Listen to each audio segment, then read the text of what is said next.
తెలంగాణలో పర్యటిస్తున్న Kurian committee CM Revanth రెడ్డిని కలిశారు. రేవంత్ నివాసంలో కురియన్ కమిటీ సభ్యులు మర్యాదపూర్వకంగా కలిశారు.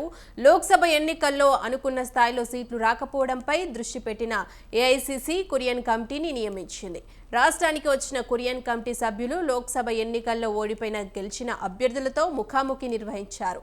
అభ్యర్థులతో అరగంట సేపు మాట్లాడారు. ఎందుకు ఓడారు, ఓడిపోవడానికి కారణాలేంటి అనే విషయాలను అడిగి తెలుసుకున్నారు.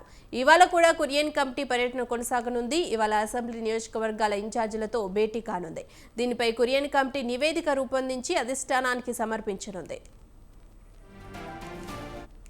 ఇక ఇదే అంశంపై మరింత సమాచారం మా ప్రతినిధి రాజు ఫోన్ ద్వారా అందిస్తారు. రాజు, చెప్పండి. ఎన్నికల్లో కాంగ్రెస్ పార్టీ వైఫల్యాలకు సంబంధించి ఏఐసీసీ నిజ నిర్ధారణ కమిటీని నియమించింది. ఆ కమిటీకి సంబంధించి నిన్నటి నుంచి వరుస సమావేశాలు నిర్వహిస్తా ఉంది నిజ నిర్ధారణ కమిటీ.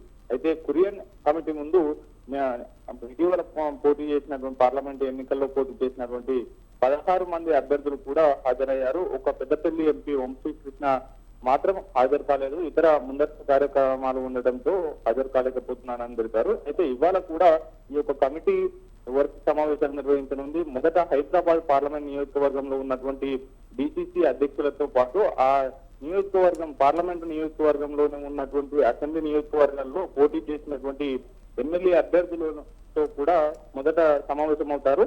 అదే వారిగా కూడా దఫల వారిగా వివిధ నియోజకవర్గాలతో ఈ యొక్క సమావేశం కొనసాగనుంది. చివరికి ఆదిలాబాద్ పార్లమెంట్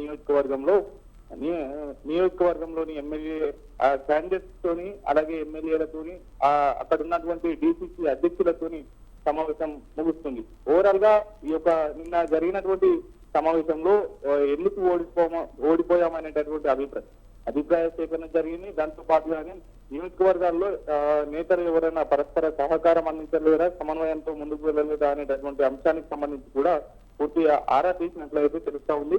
ఆ అనంతరం నిన్న గాంధీ భవన్ లో ముగిసిన సమావేశాల అనంతరం నేరుగా కురియన్ కమిటీ అలాగే కురియన్ కమిటీలో ఉన్నటువంటి కురియన్ తో పాటు రకీబుల్ హుస్సేన్ ఇరువురు నేతలు కూడా సీఎం రేవంత్ రెడ్డి నివాసానికి వెళ్లారు. మర్యాద పూర్వకంగా సీఎం రేవంత్ రెడ్డి వారిని ఆహ్వానించి వారికి సన్మానించినటువంటి పరిస్థితి ఉంది. ఇవాళ కూడా ఈ యొక్క సమావేశం అయితే కొనసాగనుంది. ఓవరాల్ గా ఇవాళ కూడా నియోజకవర్గంలో ఉన్నటువంటి క్షేత్రస్థాయి పరిస్థితులను నివేదిక రూపంలోని తయారు చేయనున్నారు. ఆ అనంతరం ఏఐసీసీకి ఈ నివేదికను అందించనున్నారు. Right, thank you Raju.